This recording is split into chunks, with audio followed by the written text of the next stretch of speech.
الحمد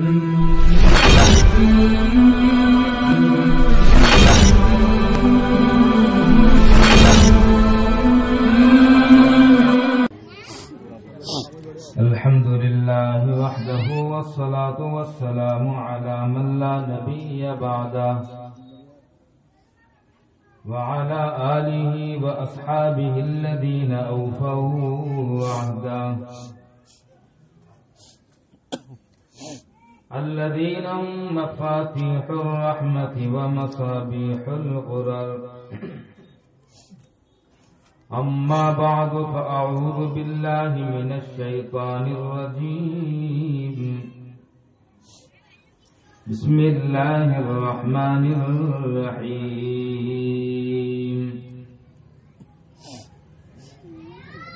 قل بفضل الله وبرحمته فبذلك فليفرحوا هو خير مما يجمعون.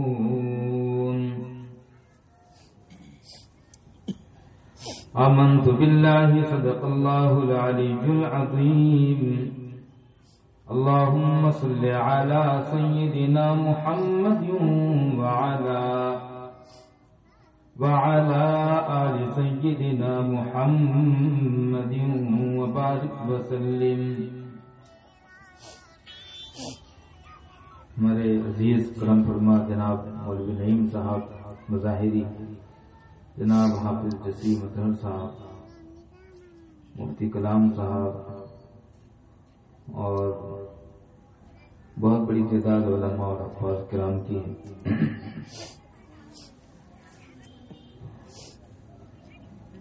بزرگان محترم اور برادران عزیز، آپ نے پروگرام سنا اور اس کو محسوس کیا کہ پروگرام دینے میں، یاد کرانے میں اور سننے میں بڑی مشقت ہوئی ہوگی.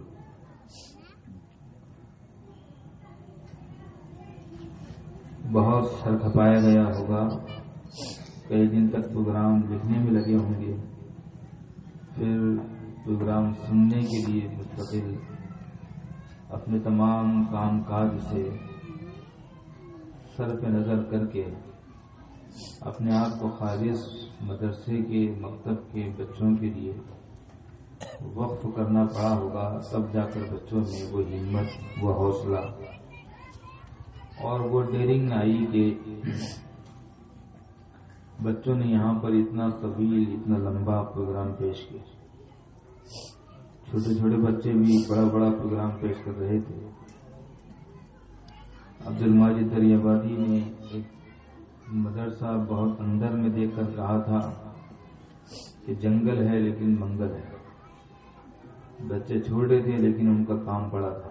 جرمہ صغیر و جرمہ کبیر جسے ہوتا ہے، ایسی ہی جرمہ صغیر عملہ کبیر تھا. تو جتنا انعام بچوں کو ملا، ہر بچے پر اتنا انعام ان کے استاذ کو ملنا چاہیے تھا. نہیں ملا تو باقی ملنا چاہیے.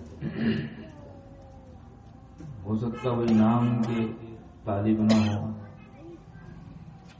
وہ انعام کے خواہاں نہ ہو، لیکن قدر دانی کا اور اعتراف کا دنیا میں طریقہ یہی ہے. اس پر آپ تمام حضرات بہت زیادہ مبارکبادی کے مستحق. آج اس جلسے میں بہت زیادہ خوشی اس بات پر ہوئی کہ حافظ صاحب نے جب اس جلسے میں حصہ لینے والوں کے لیے، اس جلسے کو کامیاب بنانے کے لیے تعاون کرنے والوں کی فہرست سنانی شروع کی تو وہ بہت دور تک، 1 کلومیٹر لمبی تک چلی گئی.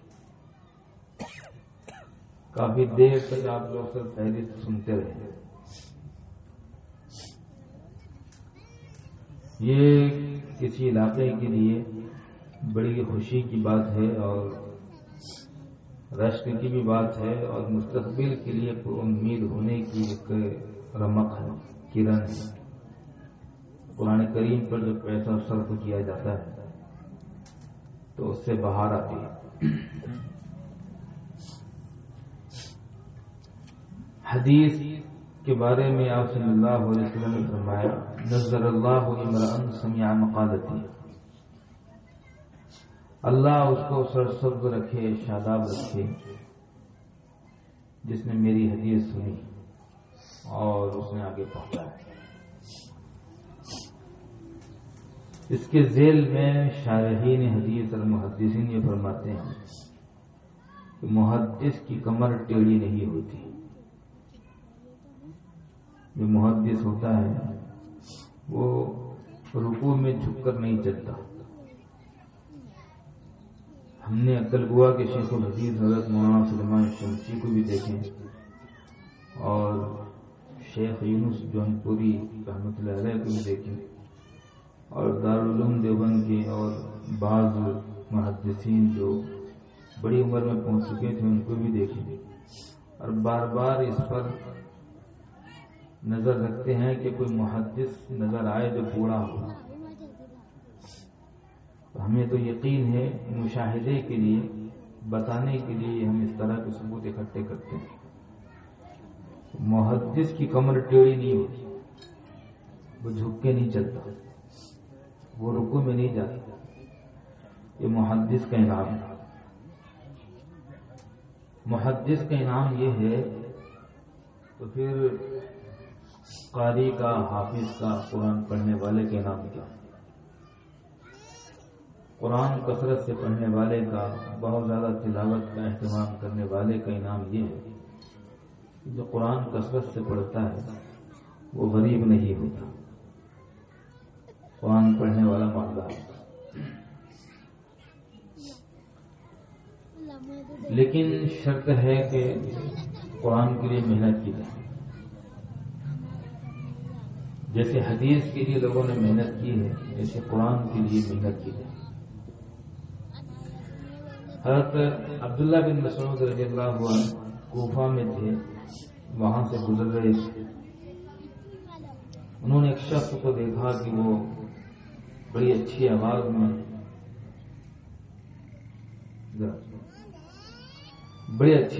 میں کچھ گانا گا رہا تھا، تو انہوں نے ایک بات کہی، کتنی خوبصورت آواز ہے، کاش یہ آواز قرآن میں استعمال ہو۔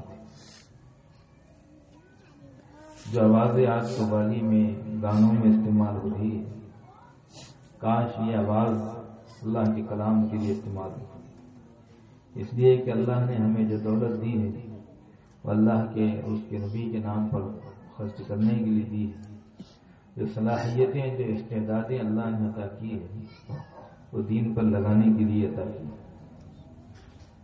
ہارون رشید کے زمانے میں ایک کرتب دکھانے والا آیا تھا، وہ ایک چھوٹے سے دائرے میں ایک سوئی کو اس کی نوک کی طرف سے زمین میں گاڑ کر اور کچھ فاصلے سے اس کے ناکے میں سے پھینک کر سوئیوں کو گزارتا تھا۔ ہارون رشید کے دربار میں بھی اس کو بلایا گیا اور اس نے وہ کرتب دکھائی۔ باری باری اس نے 10 سوئیاں وہ زمین میں گڑی ہوئی سوئی کے ناکے میں سے پار کر دی۔ ہارون رشید نے کہا اس کو 10 اشرفیاں انعام میں دو اور اس کو 10 کوڑے پہ لگاؤ۔ لوگوں نے پوچھا کہ 10 اشرفی تو اس کے کمال پر ہے، سمجھ میں آتے ہیں، لیکن 10 کوڑے کیوں؟ تو اس نے کہا، ہارون رشید نے کہا 10 اشرفیاں کمال پر ہے اور 10 اشرفیاں اس سزا میں ہے کہ اس نے اللہ کی عطا کردہ صلاحیت استعداد کو غلط استعمال کیا۔ جن کو اللہ نے آواز دی ہے انہوں نے اس کو گانوں میں اور قوالیوں میں استعمال کی ہے، وہ آخرت میں اللہ کو، رسول اللہ کو کیا منہ دکھائے۔ آپ صلی اللہ علیہ وسلم نے فرمایا تھا زین القرآن باصواتکم، اللہ نے تمہیں آواز دی ہے، تمہارے پاس اچھی آواز ہے، اچھا گلا ہے، تو قرآن پڑھو، قرآن کو سجاؤ۔ اقرأوا القرآن بلحن العرب، قرآن کو عرب کے لہجے میں پڑھو۔ آواز اس لیے دی گئی کہ اس کو ایسا پڑھا جائے۔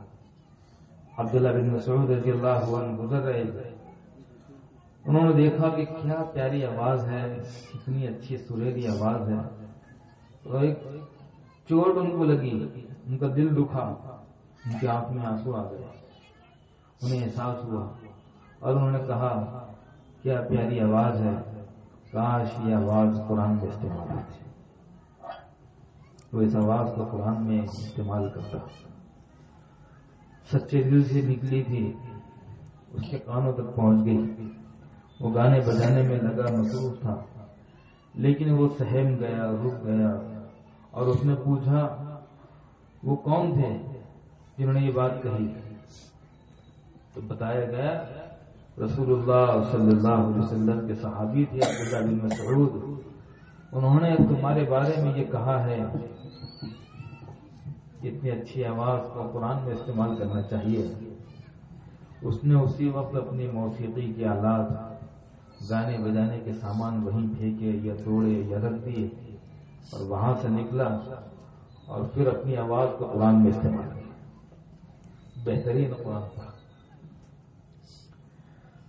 جب وہ قرآن پڑھتا تھا تو پھر پتہ چلتا تھا، جب وہ قرآن پڑھتا تھا تو پتہ چلتا تھا۔ جب ہم کہتے ہیں کہ شاگرد ایسا ہے تو استاد کیسے ہوں گے؟ ہم کہتے ہیں اس درخت کا کھٹا پھل اتنا میٹھا ہے تو میٹھا پھل کیسا ہوگا؟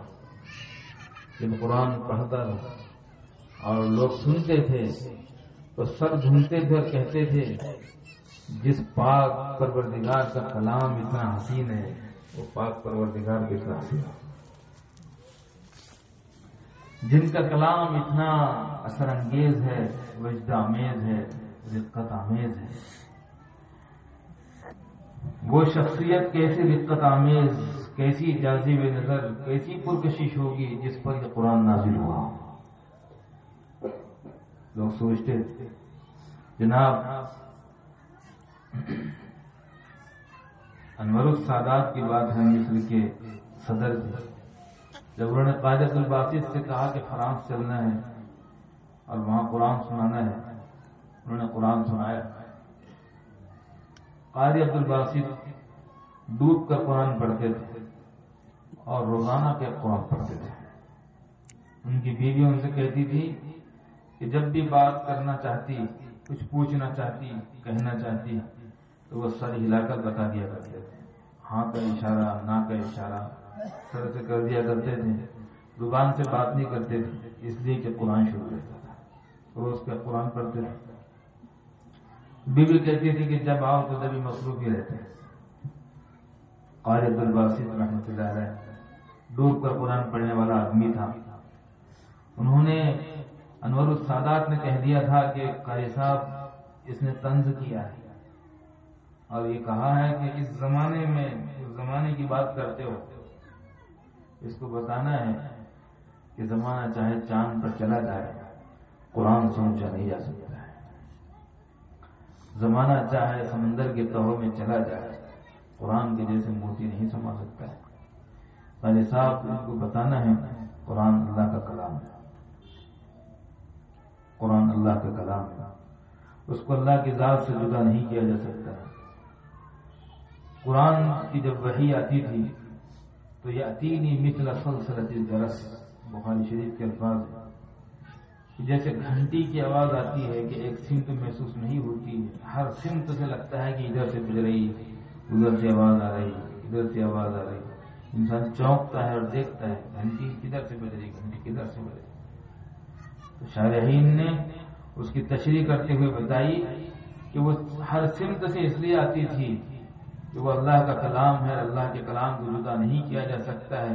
اللہ نور السماوات والارض، اللہ کی صفت ہے کہ اللہ ہر سمت میں ہے، تو قرآن بھی ہر سمت میں، ہر طرف کہا گیا قرآن بتا دو قاری صاحب نے سورۃ طٰہٰ پڑھا اور وہ وہاں پہنچے تھے، اننی انا اللہ لا الہ الا انا فاعبدنی وقیم الصلاۃ لذکری، میں اللہ ہوں، میں اننی، انداز بھی کیا عجب انداز ہے، کاش ہم اب بھی سمجھنے والے ہوتے ہیں۔ اتنا جملہ اس سے ادا ہو سکتا تھا ان اللہ لا الہ الا اللہ، مگر یہ کہا اننی ان اللہ لا الہ الا اللہ فاعبدنی وقیم الصلاۃ، بے شک میں اللہ، میرے سوا کوئی معبود نہیں، میری عبادت کرو۔ یہاں جب پہنچے قاری عبد الباسط رحمۃ اللہ نے بتایا تھا کہ اس ایک نشست میں ایک تلاوت میں تقریباً 27 لوگوں نے اسلام قبول کیا۔ قاری عبد الباسط صاحب کی تلاوت سن کر، صرف تلاوت سن ایک مجلس میں 400 لوگوں نے بھی اسلام قبول کیا۔ قرآن کریم زین القرآن باصواتکم، وہ لوگ اللہ کو کیا جواب دیں گے جن کو اللہ نے آواز دی تھی کہ اللہ کا قرآن پڑھا جائے، قرآن پڑھیں خود ہی مچل جائیں، خود ہی تڑپ جائیں۔ کہ قرآن آیا تھا انسان کے اندر وجد کی کیفیت طاری کرنے کے لیے، جیسے حدیث کے لیے محنت ہے کہ ایک صحابی گئے، لمبا سفر کیا، ابو درداء رضی اللہ عنہ جا کر پڑ گئے، 2 دن ہو گئے یا 3 دن ہو گئے، ان سے پوچھا گیا کیوں آئے؟ کہا اس لیے آئے ہیں کہ ہم نے سنا ہے کہ آپ کے پاس رسول اللہ صلی اللہ علیہ وسلم کی کوئی حدیث ہے جو اونچی سند سے ہے یا ہم تک نہیں پہنچی۔ تو انہوں نے پرکھا، جانچا کہ تم اس لیے آئے ہو؟ کہا ہاں اس لیے آئے۔ کوئی دنیاوی غرض تو نہیں ہے؟ کہ نہیں، ایسا تو نہیں کہ تجارت کے لیے، سامان خریدنے کے لیے، خرید و فروخت کے لیے آ گئے تھے، سوچا کہ چلو چلتے چلتے محدث سے بھی ملتے جاتے ہیں، ان سے بات سنتے جاتے ہیں۔ کہ نہیں، اس لیے آیا ہوں اور صرف اسی لیے آیا ہوں، آپ سے حدیث سنوں گا اور واپس چلا جاؤں گا، کوئی اور کام نہیں۔ انہوں نے پھر کہا کہ سنو، اگر تم اسی لیے آئے ہو، تمہارا مقصد صرف حدیث سننا ہے، تو پھر سنو کہ میں نے آپ صلی اللہ علیہ وسلم کو کہتے ہوئے سنا کہ آپ کے الفاظ تھے اور میرے کان تھے، من سلک طریقا التمس به علما سهل الله له طریقا، سهل الله له طریقا الى الجنہ، جو علم حاصل کرنے کے لیے راستہ طے کرتا ہے، محنت جاہد مشقت کرتا ہے علم حاصل کرنے کے لیے، اس کو جان لینا چاہیے کہ وہ جو اس سفر کر رہا ہے، جو قدم اٹھا رہا ہے، جو گڑھے میں پیر پڑ رہے ہیں، وہ جو چٹان پر چڑھتا ہے نیچے اترتا ہے، وہ کبھی چلتا ہے کبھی بیٹھتا ہے، اس کو جان لینا چاہیے کہ دنیا کے سفر ایسے سفر ہیں کہ جب وہ ختم ہوتے ہیں تو گھر آتا ہے۔ یہ سفر ایک ایسا سفر ہے کہ اللہ کے رسول صلی اللہ علیہ وسلم فرماتے ہیں یہ سفر ختم ہوگا تو جنت آئے گی۔ تو جیسی حدیث مشقت چاہتی ہے، ایسی قرآن بھی مشقت چاہتا ہے، قرآن وقت چاہتا ہے، اور یہ طلباء کی، یہ طالبات کی ذمہ داری نہیں، ہم میں سے ہر ایک کی ذمہ داری۔ جیسے حدیث میں جو محنت کرتا ہے اللہ اس کو بوڑھا نہیں ہونے دیتے، جو قرآن پر محنت کرتا ہے اللہ اس کو غریب نہیں ہونے دیتے، اللہ اس کو محتاج نہیں ہونے دیتے۔ ایک صاحب دل نے بڑی اچھی بات کہی تھی کہ یہ قرآن کی حفاظت کا وعدہ لیا گیا، اس میں جان کی حفاظت بھی ہے، اس میں مال کی حفاظت بھی ہے، اس میں عزت کی حفاظت بھی ہے، اس میں زبان کی حفاظت بھی ہے، اس میں اس ملک کی بھی حفاظت کا وعدہ ہے جس ملک میں قرآن کی حفاظت ہوگی۔ پھر انہوں نے کہا یہ ممکن ہے کہ اذان رہے اور مؤذن نہ رہے، پھر یہ بھی نہیں ہو سکتا ہے کہ قرآن رہے اور صاحب قرآن نہ رہے، لیکن شرط یہ ہے کہ قرآن کے لیے محنت کی۔ اللہ کے یہاں بڑا عجیب ضابطہ ہے کہ جو قرآن کے لیے محنت کرے گا اللہ اس کو غریب نہیں ہونے دے گا، اس کو مالدار بنائے گا۔ ہم میں سے ہر ایک کی ذمہ داری ہے کہ ہم قرآن کے لیے محنت کریں۔ علامہ بدر عالم میرٹھی یہ حضرت علامہ مرشا کشمیری کے شاگرد ہیں.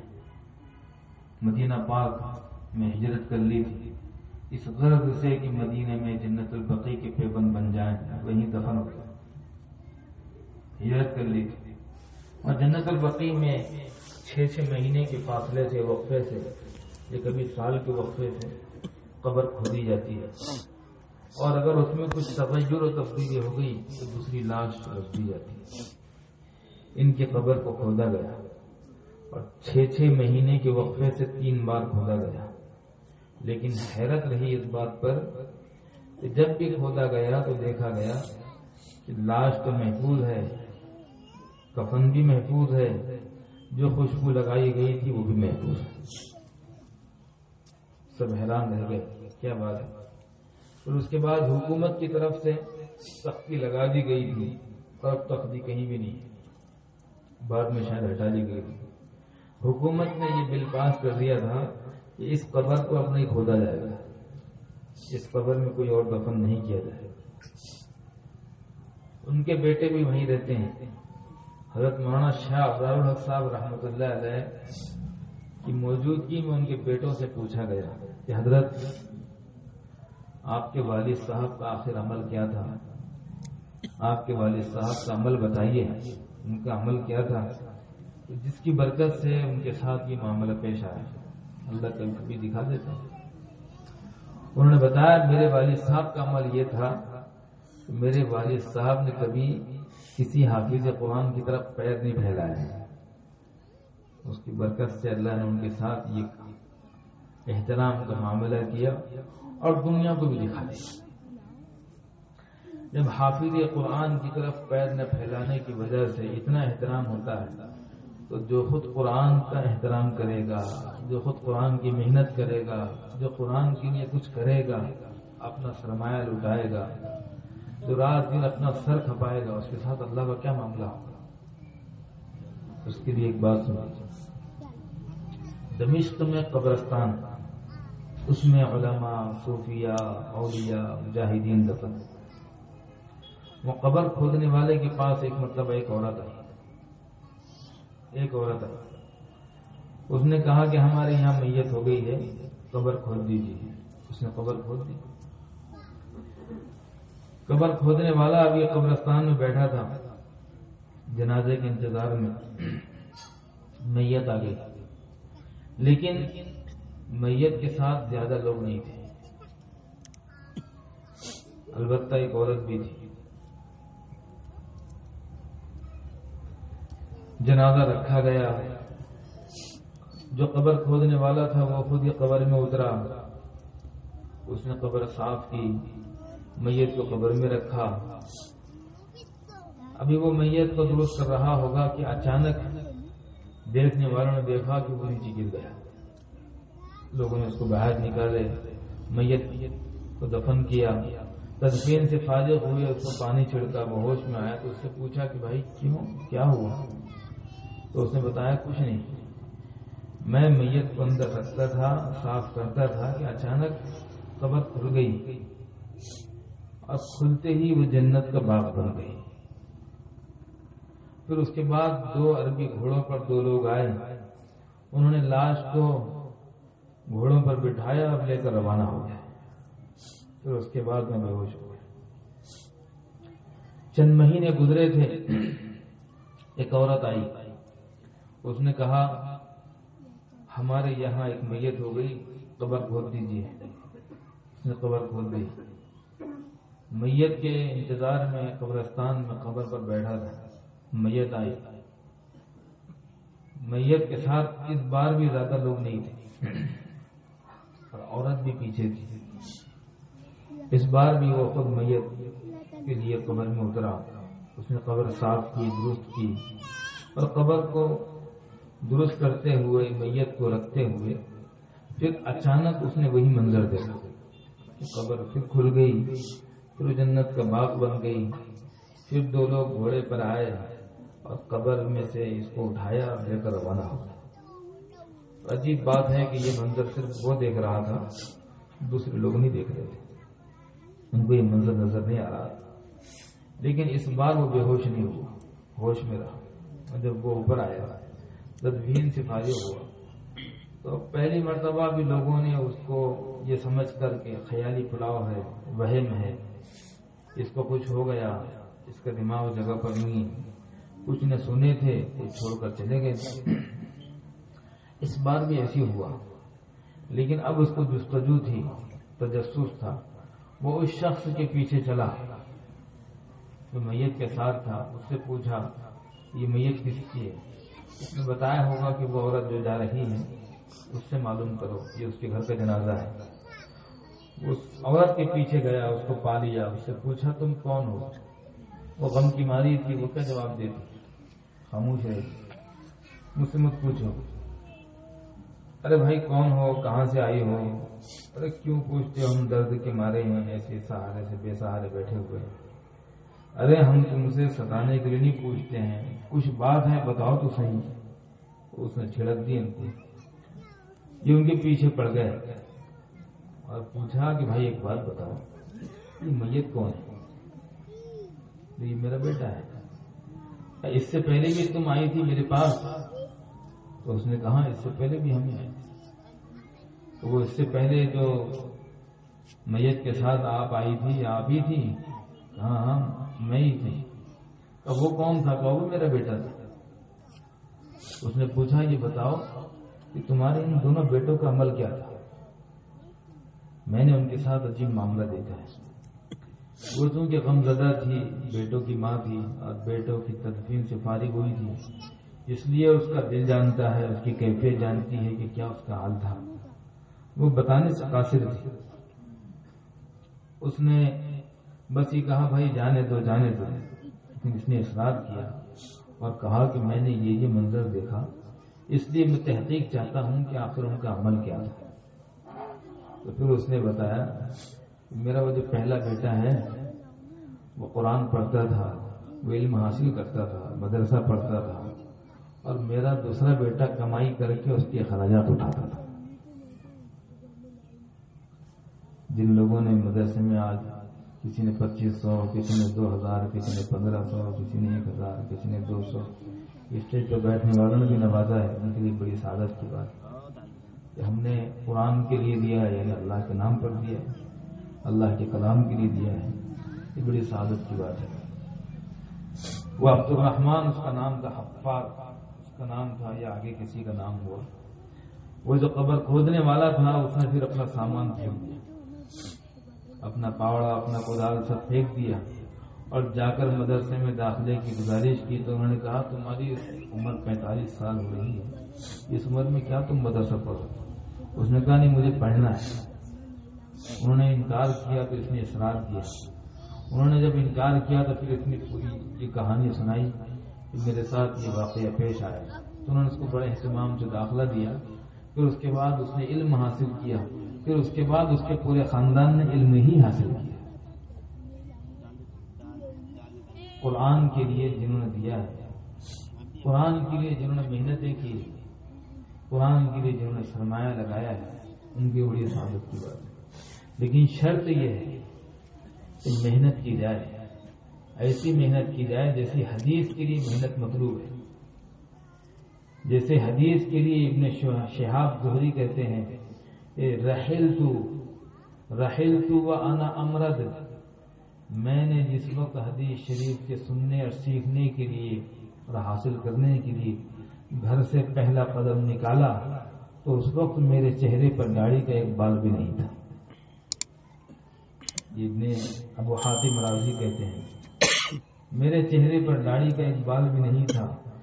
پھر کہتے ہیں کہ رحلت من مصر الى البحرین ماشیا، میں مصر سے بحرین کا سفر کیا، پیدل سفر کیا. من البحرین الى طرطوس ماشیا ولی 20 سنہ، پھر میں نے وہاں سے طرطوس کا سفر کیا، پیدل سفر کیا. ابو حاتم رازی کہتے ہیں کہ میں نے سفر کیا پیدل 4500 کلومیٹر تک تو گنا، اس کے بعد گننا چھوڑ دیا. ہمارے بچے تو 1 گھنٹہ آتے ہیں، مکتب پڑھتے ہیں 1 گھنٹہ، بچے تو پڑھ لیتے ہیں 1 گھنٹہ، صبح پڑھ لیتے ہیں، شام میں پڑھ لیتے ہیں، ابھی بڑے لوگ باقی ہیں۔ ہمارا بھی کام ہے کہ ہم بھی علم حاصل کریں، ہمارا کام ہے کہ ہم بھی قرآن سیکھیں۔ ہم ہر عمر میں سب کچھ سیکھ لیتے ہیں، کوئی ٹیلر بن جاتا ہے، کوئی آٹو ڈرائیور بن جاتا ہے، کوئی کالی پیلی کا ڈرائیور بن جاتا ہے، کوئی فروٹ بیچنا سیکھ لیتا ہے، کوئی چکن کی دکان لگا لیتا ہے، کوئی کچھ کاروبار کر لیتا ہے۔ 2 سال پہلے ملے تھے تو دوسرا کاروبار تھا، آج ملے تو دوسرا کاروبار ہے۔ 10 سال کے بعد ملے تو پتہ چلا کہ پورا کاروبار بدل گیا، کیوں نہیں چلتا تھا؟ تو اس عمر میں آپ نے یہ سیکھ لیا، جی ہاں دل پر لیا، ہم نے سیکھ لی۔ تو یہاں جتنے لوگ بیٹھے ہیں یہ بھی اپنے دل پر لیں، انشاءاللہ ہمیں اللہ کا کلام سیکھنا ہے۔ اللہ نے آواز دی ہے، اللہ نے ہمیں صحت دی ہے، اللہ نے ہمیں وقت دیا ہے، ہمارے پاس بہت فرصت ہے۔ کیا جواب دیں گے ہم اللہ کو جب یہ آواز کا استعمال کہیں اور دکھایا جائے گا؟ کیا جواب دیں گے ہم اللہ کو جب یہ صحت کا استعمال دنگلوں میں بتایا جائے گا؟ کیا جواب دیں گے اللہ کو جب ان پیسوں کا استعمال قوالی اور گانوں میں بتایا جائے گا؟ ابھی وقت ہے، ابھی احساس کر لینا چاہیے اور اس کے لیے قدم اٹھا لینا چاہیے۔ محنت کرنے والوں کیسی محنت کی۔ امام مالک رحمۃ اللہ علیہ کا زمانہ تھا، علم حدیث کا درس لگتا تھا۔ ایک شخص، ایک بچہ آیا، 17 سال کا بچہ تھا۔ اس نے آ کر پوچھا، افیکم عبد الرحمن بن قاسم، ان میں کوئی عبد الرحمن بن قاسم ہے؟ امام مالک نے بتا دیا کہ ہاں یہ اس 17 سال کا جوان بچہ تھا۔ اس نے جا کر ان کے ایسے مونڈے پکڑے اور سب پکڑ کر کھڑا کیا اور ان کے کان میں کچھ کہا، بس اس کے بعد دونوں لپٹ گئے۔ امام مالک کا جو درس حدیث چلتا تھا، آواز پہنچانے والے رہتے نا، یہاں اگر مائک بند ہو جائے، نماز چل رہی تو اللہ اکبر بولتے ہیں، اس کو مکبر بولتے ہیں، زیادہ ہو تو مکبرین بولتے ہیں۔ امام مالک رحمۃ اللہ علیہ کے حدیث کے درس میں کتنا مجمع رہتا ہوگا، اس سے اندازہ لگائیے کہ آواز پہنچانے والوں کی تعداد 1100 ہوا کرتی تھی۔ کتنا بڑا مجمع رہتا ہو علم حدیث کے لیے کتنا بڑا۔ لیکن شرط یہ ہے کہ وہ نسبت ہو کہ میں کیا پڑھ رہا ہوں، میں قرآن پڑھ رہا ہوں، میں حدیث پڑھ رہا ہوں۔ شاہ وسیع اللہ صاحب رحمۃ اللہ علیہ، چلیے بات لمبی ہو جائے، اس نے کان پکڑ کر ان کے جب کچھ کہا، دونوں بغل گیر ہو گئے اور دونوں رونے لگے، بے تحاشا رونے لگے۔ امام مالک بھی سناٹے میں آ گئے، چپ ہو گئے۔ امام مالک رحمۃ اللہ علیہ نے کہا، ارے عبد الرحمن کیا ہوا؟ عبد الرحمن کیا ہوا؟ ارے عبد الرحمن بولو تو صحیح۔ لیکن عبد الرحمن سے بولا نہیں جاتا تھا، بس دونوں رو رہے تھے۔ مجلس پر ایک سناٹا طاری تھا۔ امام مالک بھی ٹکٹکی باندھ کر دیکھ رہے تھے۔ امام مالک نے کہا، عبد الرحمن ابھی تم خوش تھے، حشاش بشاش تھے، تمہارا چہرہ چمک رہا تھا، دمک رہا تھا، تمہارے لبوں پر تھوڑی دیر پہلے مسکراہٹ تھی۔ عبد الرحمن تمہیں کیا ہوا؟ عبد الرحمن بتاؤ تو صحیح، گھر سے کوئی خبر آئی، کوئی واقعہ دل فگار پیش آیا؟ عبد الرحمن بتاؤ تو صحیح۔ عبد الرحمن بتاتے نہیں تھے۔ بہت دیر کے بعد جب ان کی ہچکی رکی تو اس وقت انہوں نے بتایا کہ ہم مصر میں رہتے تھے، میں مصر کا رہنے والا ہوں، وہاں ہم سنا کرتے تھے کہ مدینہ منورہ میں امام مالک کا درس حدیث ہوتا ہے، وہ حدیث سناتے ہیں، لوگ آتے تھے، بیان کرتے تھے، سناتے تھے، ہم ٹکٹکی باندھ کر سنتے تھے، سنتے سنتے ہمارے آنسو بہتے تھے، ارمان دل میں مچلتے تھے اور ہم تڑپتے تھے، خواہش بیدار ہوتی تھی، وہیں دفن ہوتی تھی۔ اے کاش کبھی مدینہ منورہ کی زمین ہو، امام مالک کا حلقہ ہو اور یہ گنہگار بھی بیٹھا سن رہا ہو۔ لیکن غریبی ہر جگہ رلاتی ہے۔ میری غریبی نے میرے پیر باندھ دیے تھے، میری انکم، میری آمدنی اتنی نہیں تھی کہ میں چولہے کا انتظام بھی کر سکوں اور مدینہ منورہ کا سفر بھی کر سکوں۔ حضرت جب بھی کوئی آتا تھا دل پر ایک چوٹ لگاتا تھا، جب بھی کوئی بتاتا تھا کہ ہم مدینہ منورہ سے آئے ہیں، کیا بتائیں دل پر کیا گزرتی تھی. محنت کرتے رہے، اللہ اللہ ہے، اللہ اللہ ہے، محنت کرتے رہے. میری بیوی اللہ اس کو جزائے خیر دے، اس نے پائی پائی رتی رتی جوڑا، پیسہ جمع کیا، اور اتنے پیسہ جمع ہوا کہ میں مدینہ منورہ آنے کے لائق ہو گیا. میں آپ کی خدمت میں آیا، یہاں 1 سال رہا. جب مکمل 1 سال ہوا اور وہ تاریخ جب آئی تو مجھے اپنی بیوی کی یاد آئی، اور میں نے اپنے دل سے کہا کہ چلتے ہیں. 1 سال ہو گیا تو میرے ضمیر نے مجھے اجازت نہیں دی. میرے دل نے کہا کب سے تو تم جہالت میں پڑے تھے، ابھی تو تم یہاں آئے ہو اور ابھی جانے کی بات کرتے ہو. ابھی نہ جاؤ، ابھی ٹھہرو. حضرت 2 سال ہو گئے. 2 سال کے بعد پھر میرے دل نے کہا کہ اب چلنا چاہیے. تو پھر جذبات میرے کہنے لگے کہ برسوں کی پیاس تھی، سمندر کی پیاس ہے، قطرے سے کہاں بجھے گی. تم برسوں سے جاہل تھے، 2 سال میں تمہارا کیا حشر ہوگا. ارے ٹھہرو، اب جانے کی بات نہ کرنا. لیکن مجھے خیال آیا کہ میری بیوی ہے، میرے ذمہ اس کے حقوق ہیں، میری ذمہ داری ہے کہ میں اس کے حق ادا کروں. ان لزوجک علیک حقا، آپ نے فرمایا کہ بیوی کے بھی حق ہے. لیکن جانے کی میری طبیعت نہیں تھی، مجھے کچھ آتا نہیں تھا. میں نے اپنی بیوی کو خط لکھا اور خط لکھ کر کہا کہ میں آ نہیں سکتا، لیکن تمہارا مجھ پر حق ہے. ایک کام کرو، تم میری طرف سے اپنے کو طلاق دے لو. تم چاہو تو رہ لو، اور اگر تم نہیں رہ سکتی ہو میں تمہیں طلاق کا اختیار دیتا ہوں. حضرت کو میری بیوی کو سلام ہو. میری بیوی نے مجھے واپس خط لکھا، اور خط میں یہ تھا کہ تم شوق سے علم حاصل کرتے رہو، شوق سے پڑھتے رہو، حافظ بنتے رہو، عالم بنتے رہو. اس زندگی میں اگر آئے تو ملاقات ہو جائے گی، اور اگر اس دنیا میں تم واپس نہیں آئے تو قیامت کے دن میں بھی کہوں گی اے اللہ ایک شہید کی بیوہ رہی ہے. میں پھر رہ گیا. میں جب گھر سے چلا تھا میری بیوی امید سے تھی، اس کو ادھر بچہ پیدا ہوا، لڑکا ہوا. وہ لڑکا بڑا ہوا، کمانے کے لائق ہوا. اللہ نے اس کی تجارت میں برکت دی.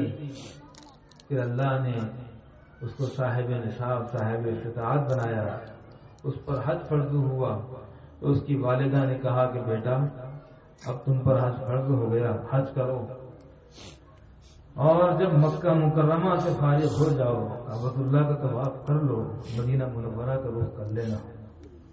وہاں جانا اور روضہ رسول پر صلاۃ و سلام کے نذرانے پیش کرنا. اور صلاۃ و سلام کے نذرانے کائنات کی جان ہے، سب کے ارمان حضرت نبی کریم صلی اللہ علیہ وآلہ وسلم پر پیش کرنے کے بعد بیٹا وہاں امام مالک کا حلقہ لگتا ہے، امام مالک کا درس چلتا ہے، درس حدیث ہوتا ہے. بیٹا وہاں جا کر امام مالک سے پوچھنا. عفیق ملک الرحمن ابن قاسم حضرت کو 17 سال کا جوان بچہ تھا، وہ کوئی اور نہیں تھا. اس نے میرے مونڈے پکڑ کر مجھے کھڑے کیا تھا اور میرے کان میں اس نے کہا تھا میں تمہارا بیٹا ہوں اور تم میرے ابا ہو. اس لیے ہم مغل گیر ہوئے تھے اور اس لیے ہم رو رہے تھے کہ مجھے یاد آئی کہ اللہ جب یہ پیدا ہوا ہوگا اس کی ماں پر کیا گزری ہوگی، یہ بیمار ہوا ہوگا، کس نے سہارا دیا ہوگا. میرا بچہ جب گلیوں میں کھیلتا ہوگا اور چھوٹے بچے ابا ابا کہہ کے کسی کو پکارتے ہوں گے، وہ اپنی اماں سے آ کر پوچھتا ہوگا اماں ابا کس کو بولتے ہیں، میری بیوی نے اس کو کیا جواب دیا ہوگا. یہ سارے تصورات تھے، یہ ساری منظر کشی تھی اور یہ درد کی کہانی تھی. یہ میرے جگر کا غم تھا جو مجھے ستا رہا تھا اور میری زبان کو تالے لگائے ہوئے تھا. اس لیے میں چپ تھا.